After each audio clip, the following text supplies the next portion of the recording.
Hai semua, pemaparan yang akan kami sampaikan ini berupa edukasi singkat mengenai dampak yang dapat diberikan dari kasus KDRT untuk anak. Sebelum masuk ke dalam tema besarnya, mari kita telusuri apa itu KDRT.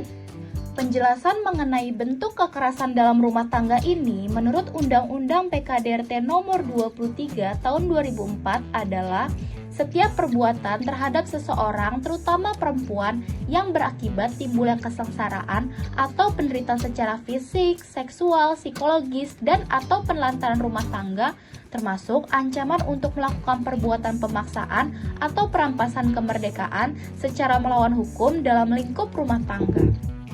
Lalu, apa aja sih dampak yang dapat diterima oleh anak dari bentuk kekerasan ini? Nah, dampak yang dapat ditimbulkan dari KDRT ini dapat memunculkan bermacam persoalan bagi anak yang menyaksikan KDRT loh. Salah satunya adalah trauma.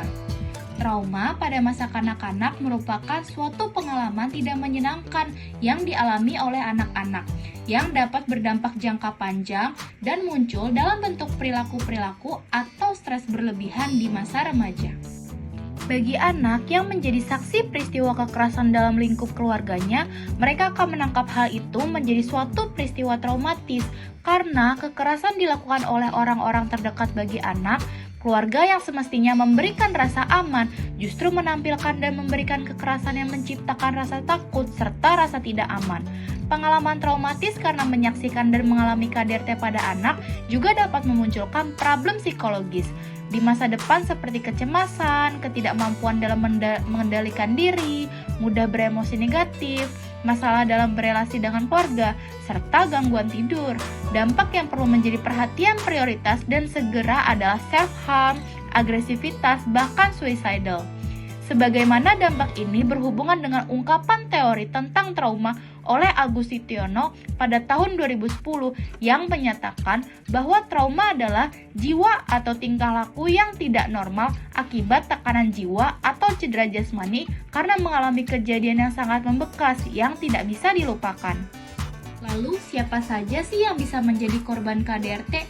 Yuk kita cari tahu. Dalam kasus kekerasan dalam rumah tangga atau KDRT, tentunya korban dari bentuk kekerasan ini adalah keluarga inti, yaitu ayah, ibu, atau anak yang disebabkan melalui beberapa faktor yang dapat memicu perilaku negatif pelaku dan korban bisa mengalami tindak kekerasan berupa fisik maupun secara verbal. Bisa dilihat melalui data dari Kementerian Pemberdayaan Perempuan dan Anak yang diinput pada tanggal 1 Januari 2023 hingga saat ini, yaitu terdapat 10.973 kasus dengan beberapa klasifikasi menurut gender dan usia seperti korban perempuan dengan total keseluruhan kasus yaitu 9.808 dan laki-laki dengan total keseluruhan kasus yaitu 2.118.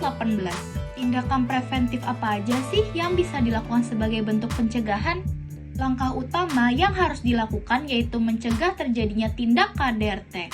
Untuk mencegah dan menangani kekerasan KDRT terhadap perempuan ini, diperlukan langkah serius seperti pencerahan gender, bimbingan untuk membantu individu mencapai potensi maksimalnya, konseling untuk membantu individu secara pribadi agar dapat memahami diri sendiri dan lingkungannya, pendampingan terhadap korban, serta mengambil keputusan yang mendorong kebahagiaan dan perilaku yang efektif.